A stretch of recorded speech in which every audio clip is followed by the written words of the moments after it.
thank you very, very much. I've got more paper than I know what to do up here, and the truth is, I've got so much I want to tell you. I could be here for a very long time, and I'll try to contain myself just a little in the process of doing this. But first, I want to tell you how pleased I am to be home, just to be home in Oregon. I mean, this is enough, you know.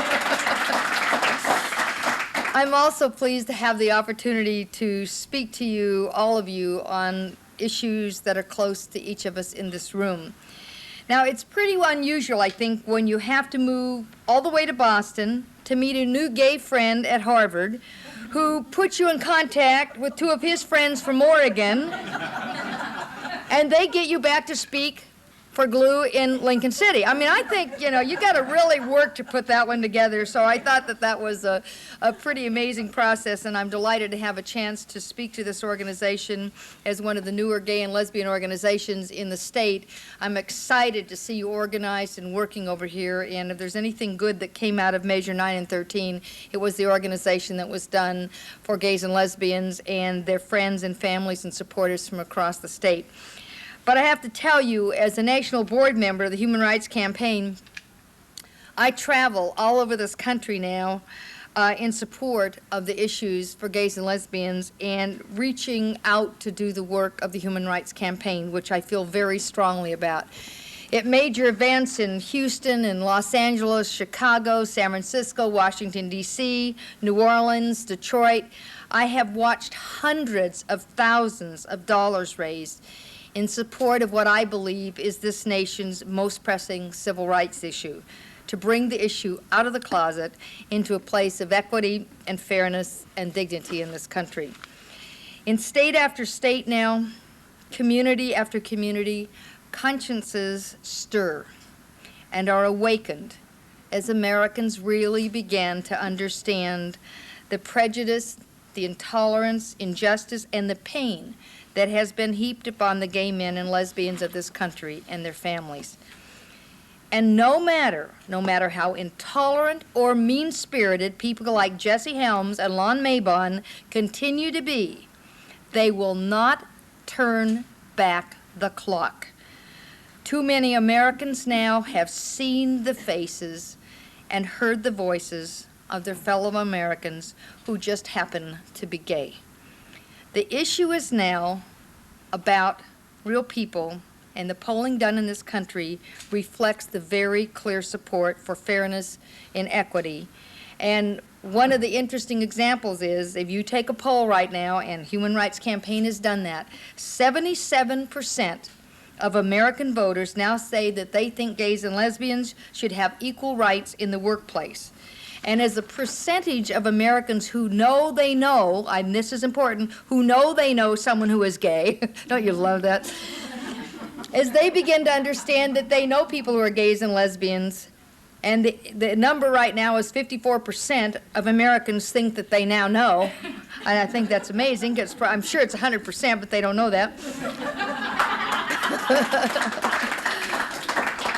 But as they begin to know and put faces on the people who they've heard about, homophobia is decreasing dramatically in this country as we have brought the issue out in such a public way.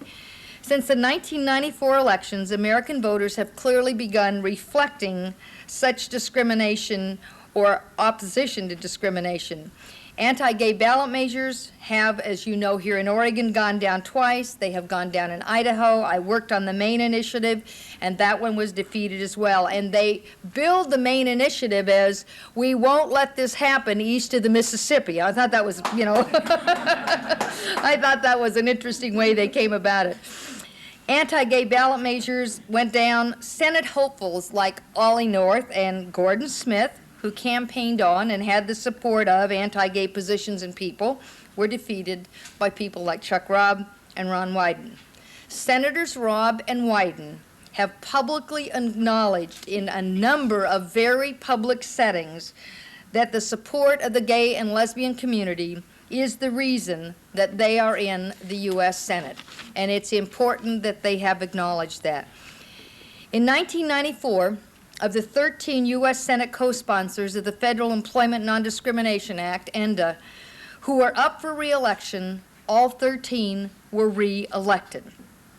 In the House, 110 sponsors who were running for re-election won the re-elections. 10 lost, not necessarily on that issue, but when you think of that in this political climate, it is really quite amazing. And that was in the 1994 conservative landslide in this country. So we need to get political people to understand that the American public is there and they need not be afraid of this issue.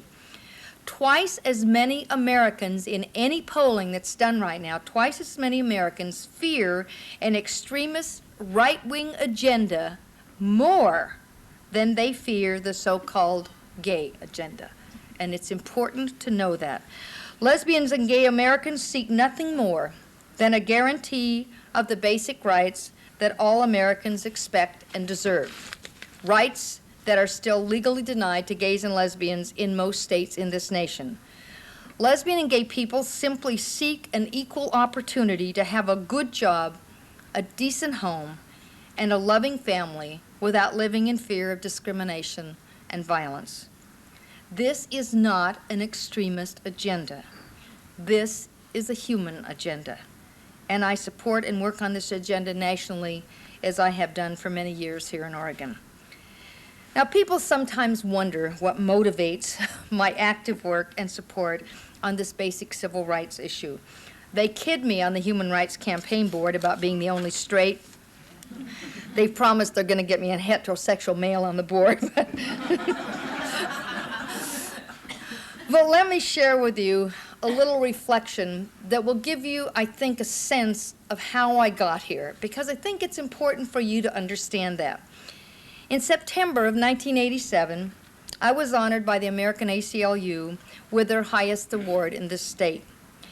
The award I received was one that I had watched presented to Oregonians whom I considered role models and, in fact, heroes for me for their records of commitment and personal strength in the area of civil liberties and human rights. I remembered being absolutely astonished when I received the award. I also remember being very, very proud.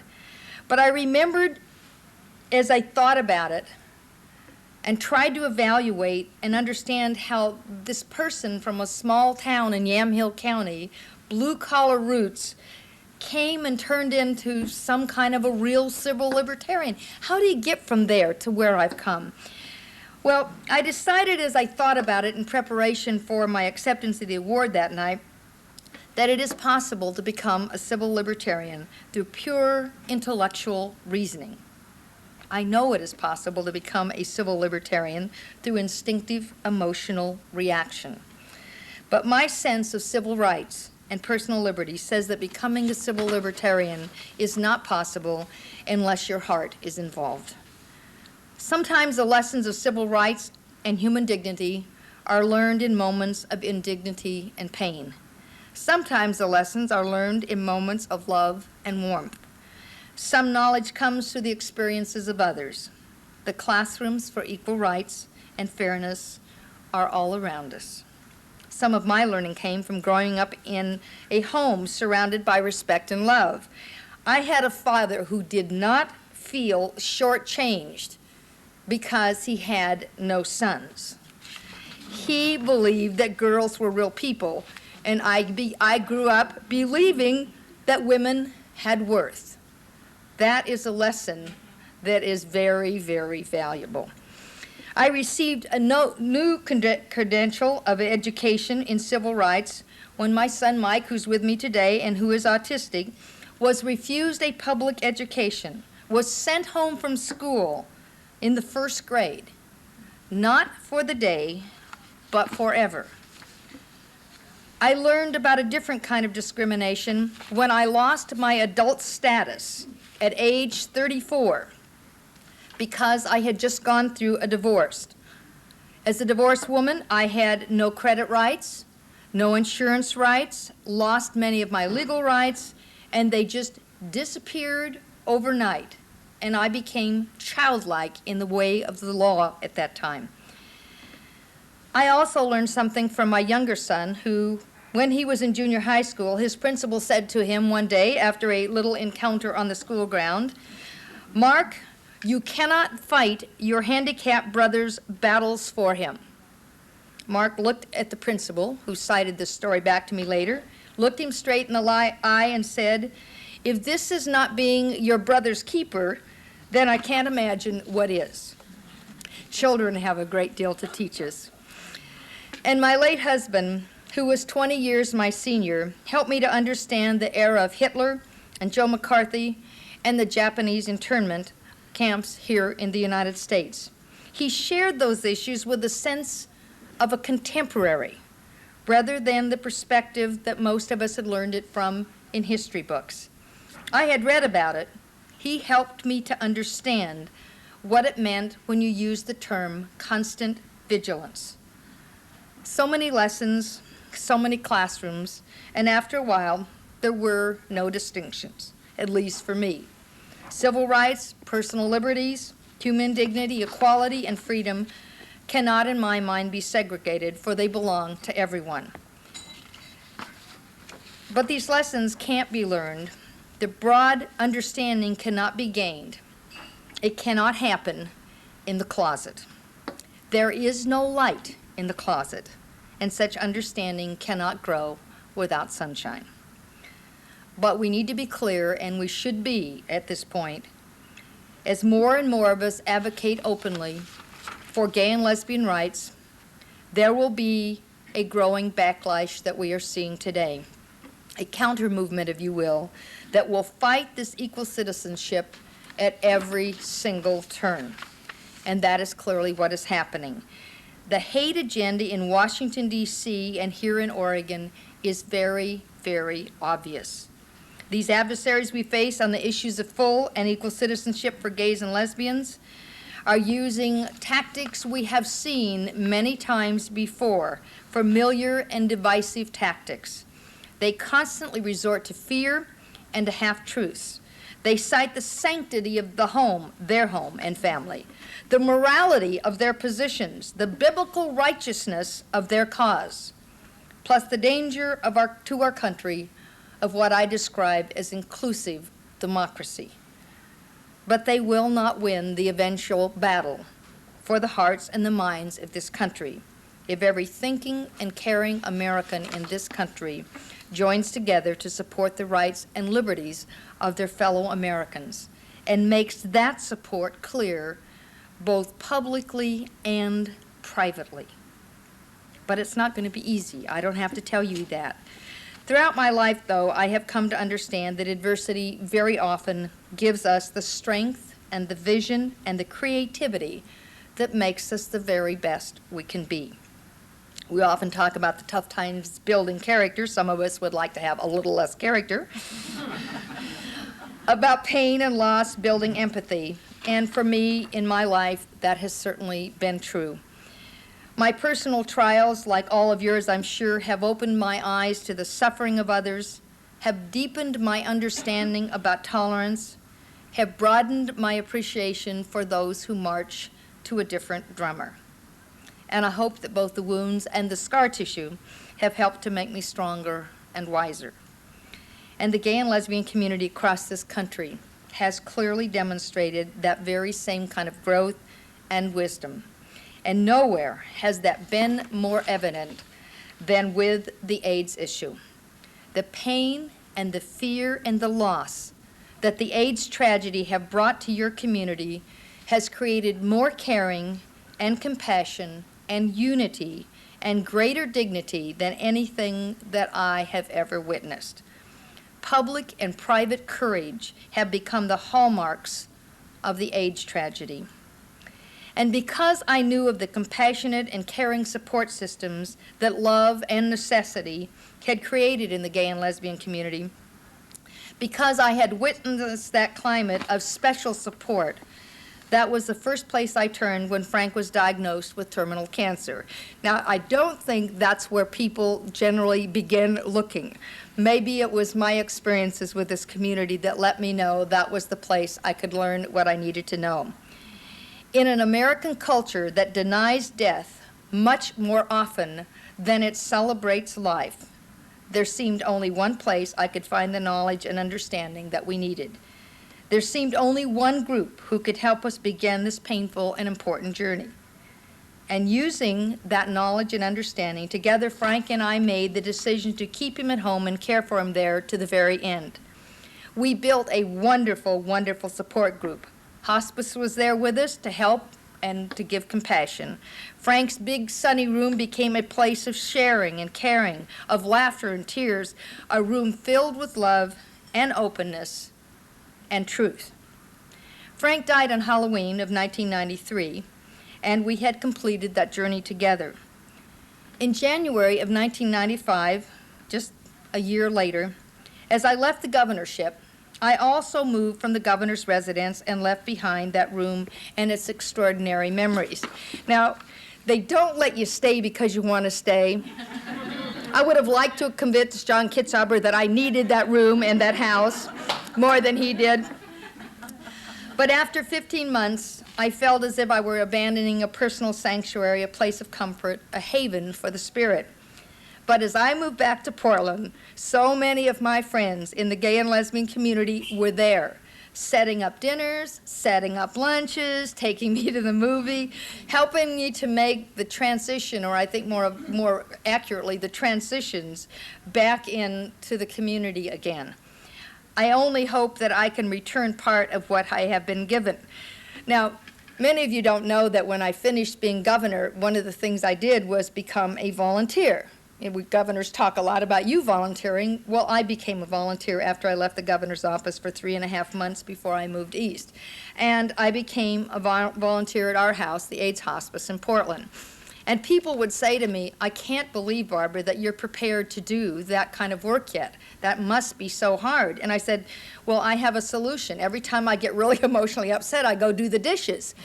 And so you would often find me washing dishes in the kitchen at our house. Every time it got too emotional and I couldn't handle it, I would just go wash dishes. So people would come in, be a little startled to see their former governor washing dishes in the kitchen. But I cleaned the can cupboard. I did everything, you know. I was their best person in the kitchen.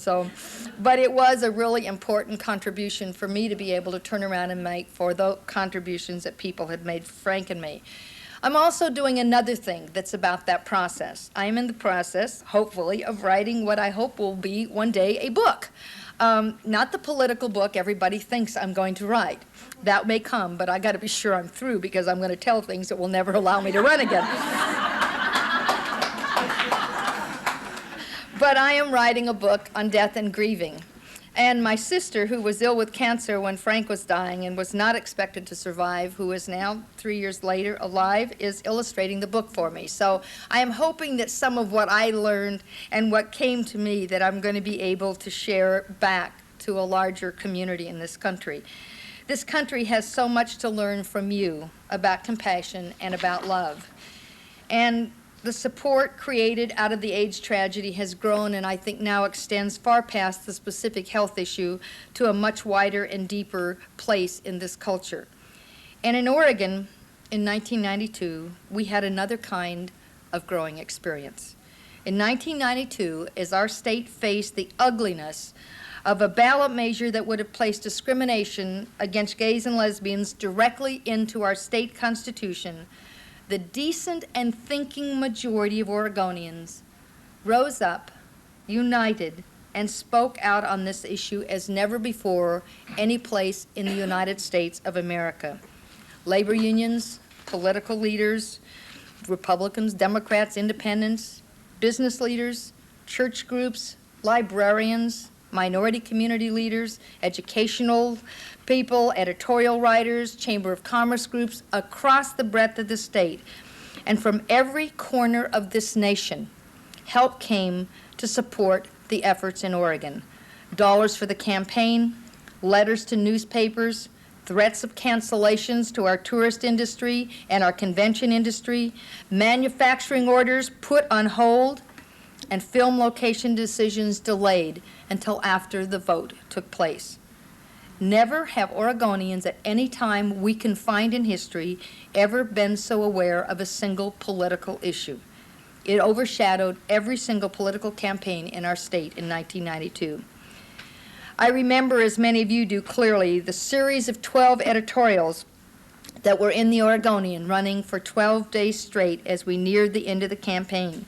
And the final statement in the 12th editorial said Oregonians want their lives to be songs in freedom's cause, not dirges, ushering in a new dark age, a new inquisition. So they will say no on 9. And we did. 57% to 43%, we said no to bigotry and to intolerance and fear. But they didn't get the message. And in 1994, as you well know, another citizen initiative reached the ballot. The language was softer, but the ballot measure 9 was just as ugly in intent. Measure 13 caused a new campaign, countless hours of work, hundreds of thousands of dollars, distraction from many other important political campaigns, and it tested your community that was already an exhausted community from the measure 2 years before. But Oregonians came through again. It was squeaky and it wasn't the way we wanted it to be. We wanted bigger numbers, not smaller numbers, but we defeated ballot measure 13 in the state. The battle was won. Clearly the war is not over. They are doing it again. They are circulating the measures again, and we may have to deal with them on the ballot again. It seems in America that we will be constantly challenged to defend the rights of all citizens to economic independence against those who wish to deny employment based on sexual orientation. We will be challenged by those who wish to deny housing on the basis, their language, of so-called lifestyle choice. I don't think it's a lifestyle. We will be confronted to defend the right to privacy, to keep government out of people's bedrooms and out of their barracks. We will be challenged by the fear and ignorance and hysteria and anger created by those who cast stones, pass judgment, and withhold human understanding.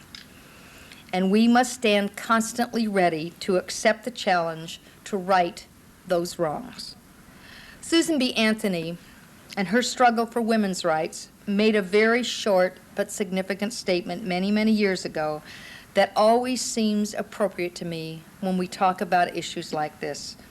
It's only 5 words: never another season of silence. It is a statement that has become my personal motto on matters of human rights and civil liberties. Never another season of silence. I am not, obviously, a racial minority.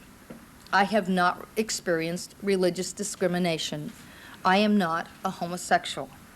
But for me to be silent just because I am not personally impacted is for me to accept hatred and discrimination, for me to condone bigotry and pain, for me to excuse indignity and fear-mongering. It is not a matter of courage. It is a matter of conscience. So many of us have stood up and spoken out for racial equality, for women's rights, for religious freedom, and for rights for those with disabilities. Our message today should be no different from any of those messages, for we must realize that if any group of Americans faces the loss of their civil rights, their dignity, their freedom to assemble, their job, their housing, that any of us might be in the next group chosen by those who judge by self-appointment. We cannot afford to be silent. But as Dr. Martin Luther King said, we will not always be surrounded by supporters like today when it is time to speak out. Dr. King warned us, some people will be offended. Some will be angry. But as he said, that is a small price to pay for doing what is right. And that is my message to Americans in every state where I travel. And that is my message to political leaders in every jurisdiction in this country where I travel. We cannot be silent in the face of hatred. We cannot be accepting in the face of bigotry. We cannot be apathetic in the wake of violence. We must speak up, we must speak out, we must stand up, and our numbers will multiply. You in this room are part of a growing army of champions for equality, and you need to think of yourself that way. Champions for equality, for dignity, and for human rights. My commitment is to what our Declaration of Independence already gives us, and we should have. Each of us, life, liberty, and the pursuit of happiness. In the work that I have done in the last year formally and several years before that informally with the Human Rights Campaign, I've had the opportunity to look at this issue on a much broader basis than here in Oregon. It has been a wonderful experience for me to be part of something that touches this country in so many ways. I used to think of Human Rights Campaign as an organization that had dinners around America and they raised a little money and that was sort of it. Little did I understand about what they do every single day. Last year, or actually this year, it depends on whether you count December or January, but when we were looking to fill the Bob Packwood seat in the state, and HRC decided to get involved with the Ron Wyden campaign, they put $10,000 into that campaign right to begin with. But more important than that, they hired a full-time volunteer coordinator who came to Oregon. She got 700 volunteers active in the race, and they made 37,000 get out the vote calls on Election Day. Now think about what a difference that made in that squeaky close race. The HRC board has more than one Oregonian on it. Terry Bean, who is a gay man from Portland, has been active on the board for a long time. He has been a great leader here in this state. Terry Bean spearheaded personally efforts for HRC where they raised over $100,000 for Ron Wyden from contributions in Oregon and outside of Oregon. It was a remarkable contribution to a very, very close race.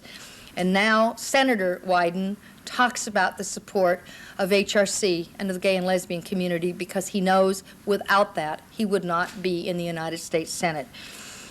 When we looked at this current race to fill Senator Mark Hatfield's seat, the HRC people looked very hard at that race because they had more than one friend in the race. But they want to win in November. And they believe Tom Bruguera is the person who can make that happen. Tom is so right on our issues, I cannot tell you. In fact, he's so right we have to be careful with him.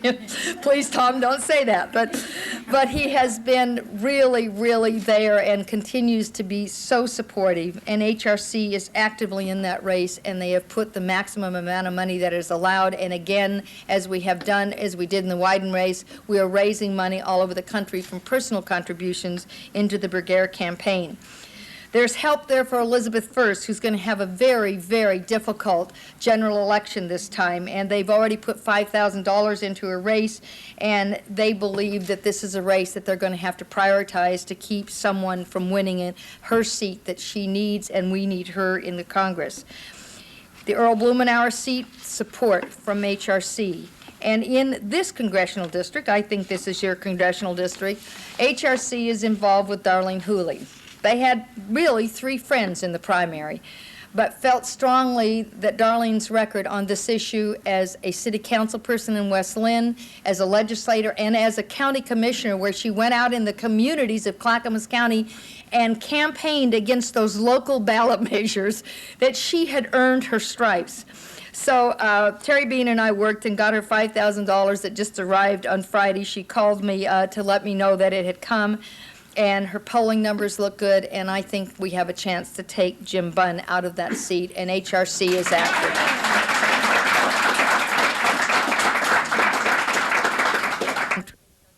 Elizabeth Birch, who is the new director of HRC, has been there a year. I can't tell you this. She is wearing the staff out and the board. She has been in all 50 states now, even Montana, that's what we'd say to her, even Montana, and got out alive. She has put us on a website. They are doing door-to-door canvassing in several states in the nation to try to see what happens when you canvass ordinary citizens at the door on this issue. They are working on issues for the summer for both conventions, the Republican and Democratic convention. Their membership drive is incredible. They are really increasing the number of members. You will see, in fact, an announcement of that fairly soon that I think is going to make a tremendous amount of difference. On the Hill, there is nothing like what they are doing. When the issue came up on the Dornan discriminatory measure on making everyone who had HIV in the military be discharged, HRC went to work on the Hill, and they decided this was an issue we could, in fact, reverse. They led the strategy on the Hill on that issue, and I want you, if you have not done it, to write a letter to Mark Hatfield to thank him for the work he did with us on that issue. He was there for us in ways that we would not have won without him. And when the issue was done and we had pulled it out of the law, every newspaper in the state who did articles on it gave HRC credit for the political strategy on the Hill on this issue. It was controversial. A lot of people thought they were going about it wrong, but in fact, it worked and they made it happen. And they got very clever. They looked at the members of the committee that were going to be handling the bill, and they did interview work with every newspaper in every one of those congressional people's districts. And the editorial support came out in their districts, in little newspapers and big newspapers, influenced their attitude about what they should do on the bill. So I can't tell you what a difference they made on that issue. We will fight it again because Dornan is not giving up, and he's like the OCA, he keeps coming back. Ryan White came out on the 3rd of May out of committee and out of the fundraising mechanisms with a 17% increase in funds, and that is a tremendous win on that issue. They're working now on one of the most difficult issues there is on the issue of gays and lesbians in this country, and that's the marriage issue. It is being used right now as a wedge issue on hatred. It's being used in every state in the nation that way, more than 30 states where the issue has been introduced, several where it has passed, one where it was vetoed, and please thank Governor Romer of Colorado, if you have time for a note, for vetoing the bill. It took a lot of courage on his part to do that. But this issue is being used as a divisive issue, as a way to put a wedge between the president and his supporters. It's being used to try to put a wedge between Democrats and Republicans, and it is a very important issue. And they just came out, HRC, with something called Wedded to Intolerance. And I'm going to leave this copy so that you can duplicate it and see what's being said about this issue by HRC and the work that they're trying to do to keep this from dividing the friends who should be working to win, and to be sure that we understand what this issue is truly about and how we handle it. They also have just put out a new document called Questions You Will Be Asked About Lesbian and Gay Issues During Your Campaign, for candidates all over the United States of America to understand the issues, to see what the polling looks like, and to understand how to talk about these issues with the press and media in a way that's legitimate and accurate. And I think that's important. Now, I could go on for some time about the work that was being done, but I'd like to share with you just a few remarks that came from a speech that Ted Kennedy gave, Senator Kennedy gave, to the Human Rights Campaign Lunch in March when I was there. And I'm just going to select just a few sentences out of this because I think he says it better than I can say it. Your lobbying staff is powerful, a powerful voice on Capitol Hill. And your grassroots field staff is working to deliver and are delivering hundreds of thousands of constituent messages to Congress when every issue of concern comes up for a vote on the floor of the Senate or House. HRC has daily access to the White House and to Congress, he says. From health care to education to civil rights to the environment, so much that we hold dear is now on the line. Without Bill Clinton in the White House, the Republican bulldozer would have leveled much more than it has. The election will decide whether jobs and streets become a safer place for gay men and lesbians or increasingly hostile. It will decide whether the Office of AIDS Research is retained or is in charge of waging our, I lost my spot here. Let me see. It will decide whether the Office of AIDS Research is in charge of waging our biomedical war on AIDS, whether it is enhanced or whether it is dismantled. It will decide whether a woman's right to choose is retained or overrun by the anti-choice fanatics. It will decide whether gay and lesbian families are made more secure or subjected to attacks by their own government.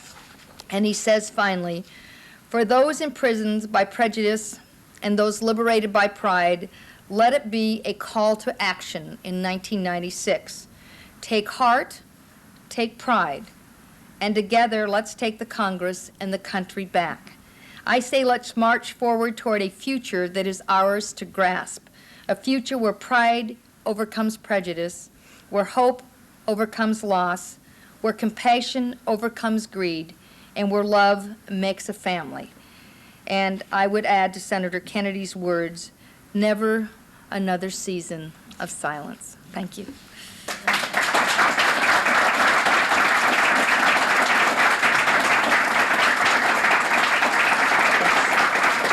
Thank you very much. Thank you very much.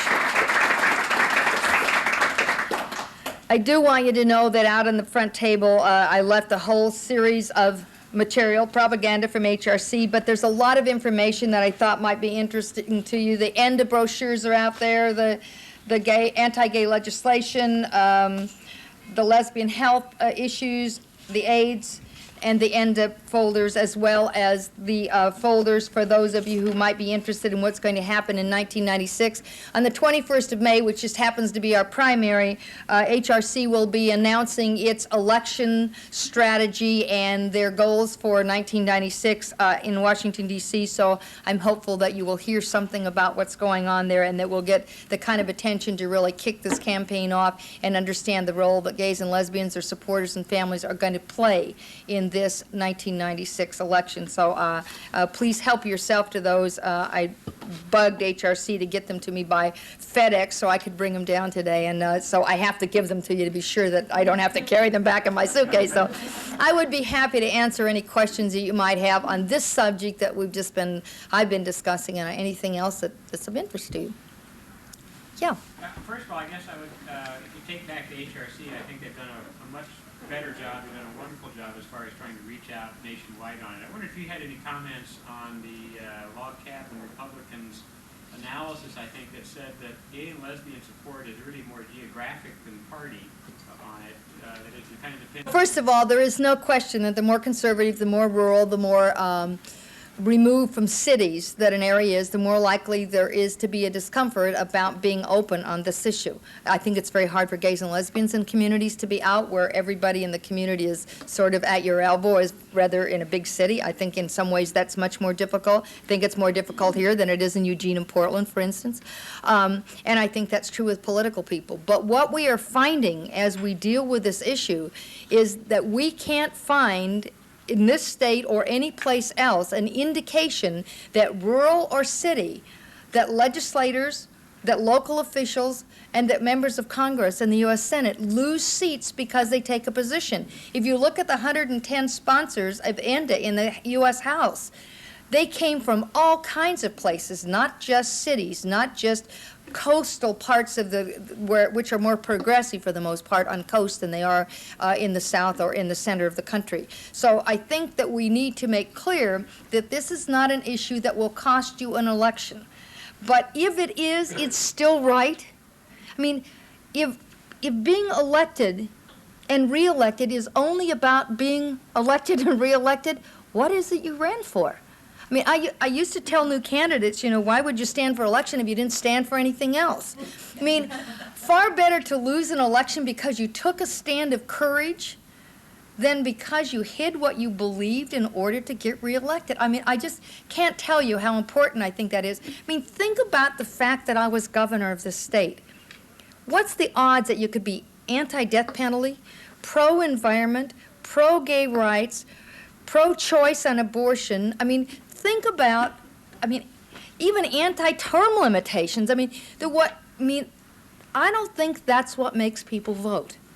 I think what makes them vote is whether they trust you, whether they like you, whether they believe you, whether they think you stand for anything. And so I think we get too worried about whether we're going to get reelected in this process. I do think that if you're running as, for instance, a Democrat in parts of Massachusetts or parts of Oregon like Eugene or Portland, your chances of being elected are pretty good there no matter what kind of a stand you take.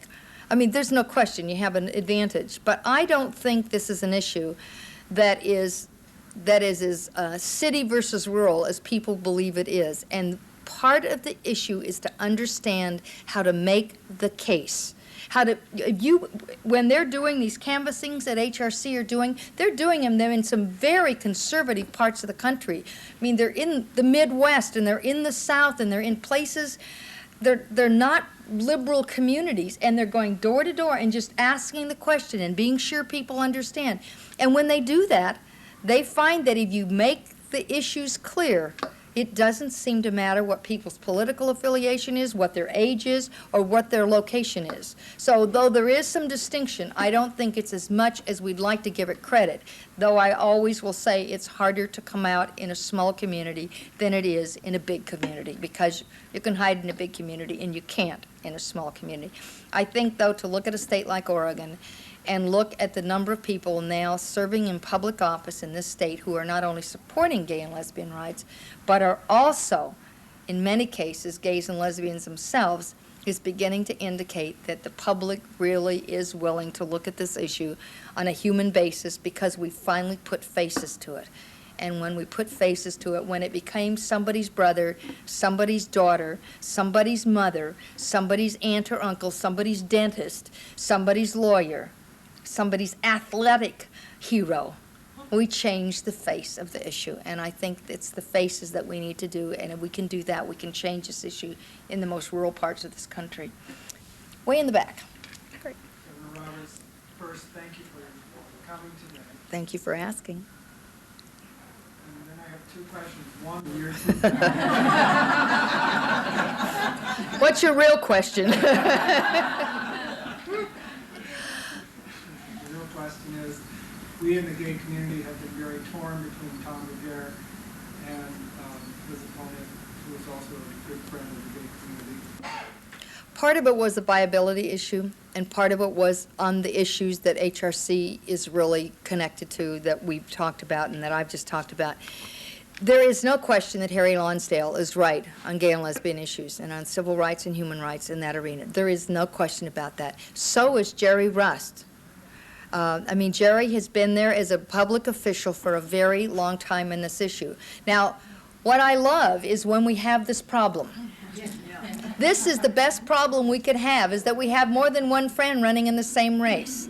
And that's exactly what happened in this race. And so when HRC looked at the race, they looked at first that we had certainly 3 friends there, without any question. Then they looked at the viability issue, and they looked at the kinds of work they did with interviews from the 3 candidates. And the viability issue really began to come into play. There is no question that as good as Harry is on that issue and other issues, that he has some crosses to bear, if you will, in the general election. And that Gordon Smith has statements he could use to basically take him apart, is the way I would describe it. That's a concern. And Jerry Rust, though he is right on issues, lots of issues, he again is a public official with a very long record of having taken stands that may be very difficult to deal with in a general election. Tom Bergere, and some would say that, well, if you haven't taken any stands, what are you doing running? A lot of people run the first time and haven't run before. We forget that Ron Wyden ran for Congress the first time. He'd never held an office before. A lot of people do that. I happen to be a believer that you should have to run for the school board before you run for anything, but that's just my view of the world. But Tom was there doing things politically in Oregon for a very, very long time. None of us who were running for major political office in the state were ever refused major contributions from Tom Bergere. He put his money where his mouth was on issues and on the election of other candidates. The work he did on the Board of Higher Education was absolutely dedicated at a time when he could have spent the time going home and making more money. He put hours and hours and hours into some of the tough issues, and at a time we were cutting budgets in higher ed. And I know because part of the time I was forced to be cutting those budgets as well. And he was willing to take the heat and to do the tough stuff on the Board of Higher Education. He worked on a number of issues with state government for a very long time in economic development and job creation and dislocated workers, a number of things that we were working on that we thought were important to Oregon's economic future. I think it's clear that the Republican National Party thinks Tom is their hardest person to beat. If they didn't, they wouldn't be putting money in against him. They'd be putting it in someplace else. And it's very interesting because the ads that the Republican National Party is running on Lonsdale are connecting him with Clinton. Well, if you look at the Clinton polling numbers in Oregon right now, that's not hurting him. So I think it looks like they're trying to embarrass him, but the truth is I think they're trying to help him. And I think that's the message, is that they have seen the polling, and that's what HRC had seen, was the polling. And I think in the end, when you have a lot of friends in the same race, you look for the one that's going to make sure that Gordon Smith does not become the United States Senator from this state. Long answer, and no, I'm not running with Gore. I don't care. I love it. I really love Al Gore, but I got to tell you, huh? I haven't asked him yet. I'll have to speak to him about that. No, it has been so exciting to watch in this very strange political climate the president and vice president around the country and in Washington, D.C. and other places I see them, to see not only the visible work they're doing, but the quiet work they're doing in so many arenas in this country that are making a difference. I can't tell you how excited I am about that team. And I didn't start out as a Clinton supporter in the primary 4 years ago. I was working for another candidate, in fact, and hoping for a liberal. And yeah, I love it when they call Bill Clinton a liberal, like it's a really awful thing.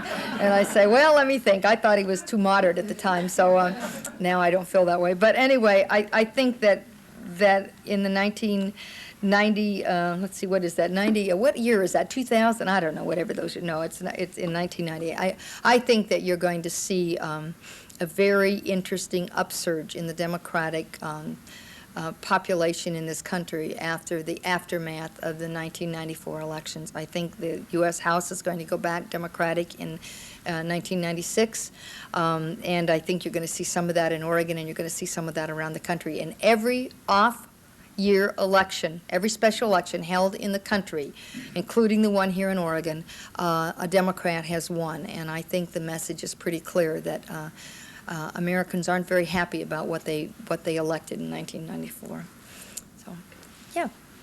What about Bill Clinton's suggestion that he would sign an anti-gay marriage bill? Do you feel that he would actually do that? Do you think we can actually try to get to it? Well, believe me, he's been gotten to. But he's been very clear on his position that he does not believe in gay marriage. He's always been there. It's not a new position for him. But he is not in support of the legislation that's been introduced. He does not want it to come out. He does not want to have to deal with it. He thinks if it's this issue and then it'll be another issue and then it'll be another issue. It's just, as I said, a wedge issue to try to undermine, and it is one way that the Republicans believe that they can separate him from his gay and lesbian supporters in this country. Nobody, no president in the history of the United States of America has ever done so much for this community. HRC and other gay and lesbian organizations in this country have total access to the president and his people. And this is one that we're working on, not once a day, not twice a day, but 4 or 5 times a day with his staff and with his office. And there's nowhere to go with this one. They knew it when they did it. It's a loser. It's a loser for him, it's a loser for the country, and they knew it when they introduced it. I think there's a very strong possibility that the bill will never come out. That's what I think. I think it's going to get delayed, and I think it's going to get caught, and I think people are going to get scared of it. And HRC doesn't intend to go down quietly on this one. And it may be the place where we just have to adamantly disagree with the president. And we agree with him on most things, and this is one in which we may have to adamantly disagree, and he knows that. Yeah. Yes, I wonder if the HRC is going to get involved later on in trying to clear up this matter with the armed forces, because I have a son in the Army, Oh, yeah. And I'm very angry about it. Yeah. Well, there is no question. I don't think any of us agreed with don't ask, don't tell. It requires people basically to lie, is what it requires. And I have never in my life seen anything in which government has said to anyone, we would like you now to please lie. I mean, it's, it's like, excuse me, hold up my hand, take the oath and lie. That doesn't make any sense. It didn't make any sense then. The president did originally a very brave thing. He did it too quickly. He did it before he was ready politically to take on the heat. And never has a president come out on an issue like gays in the military and had members of his own political party in the U.S. Senate and in Congress and his own military leaders confront him, disagree with him, and stand up against their commander-in-chief. Never has that happened in the history of the United States. So there are a lot of people who were to blame for how we got into the situation we did. The president's people and the president believed that don't ask, don't tell was a better alternative than where we were. I don't think it changed much. And the thing it did was make people aware of the issue. And when HRC went after the Dornan Amendment on the Hill and beat him on that issue, I think it's clear that there is room in the future to turn that around. It's a mistake. It should not be there, but neither should the original situation we had when the president came in. I don't know whether we're any better off. We might be a little bit better off, but I think there's a lot of reason. A lot of people were angry. But I don't think we should ever lose sight of the fact that a brand new president of the United States, a new commander-in-chief, was willing to take on this issue. And even though it didn't go well, it was like health care. You tick it on, doesn't mean you win. And even though I think the solution was a poor one, no president has ever been willing to take on this issue at all. And I think he has raised the awareness on the issue in a way that they can't ever go back where they were before. They can go forward, but I don't think they can ever go back to doing what they were doing in the military before, at least not as openly as they did it before. And so I think our job is to keep being clear that this is not a good solution. And every one of us need to constantly tell the President and Congress that this is the case. But remember, the congressional and Senate leadership, people like Sam Nunn, who walked away from their own president on this issue, should also be taking the heat, because if they had not abandoned him, that issue would have come out differently. So, somebody else had their hand up. I lost where you were, or where you at. And we can talk about anything else you want to talk about before we quit. Do you think in Oregon we will start bringing in assistance for the young gay and lesbian youth? Because Well, in Portland right now, there are some places where there's the Equity Foundation, though that's broader than just Portland, is starting to really raise money to deal with that issue. We've also started doing some issue right to privacy and some other groups in Portland on teenage suicide issues for gay and lesbians, young people. HRC is getting ready this year to hold a gay convention in Chicago the week before the Democratic National Convention, and part of the effort in that convention is going to be training workshops for young gays and lesbians who are going to be attending, to begin to give them the political tools and the personal tools to do some of the work that they're doing. So I think there is a recognition more than there has been before. I mean, when you think that 4 times the number of gay and lesbian teenagers commit suicide as heterosexuals, there's a very strong message there, and we have to deal with that issue.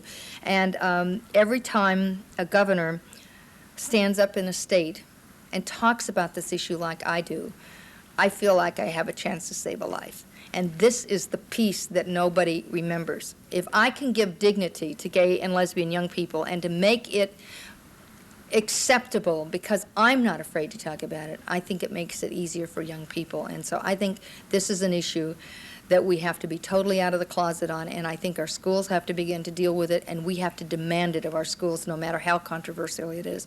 We don't want to talk about teen pregnancy, and don't want to talk about gays and lesbians who are teenagers.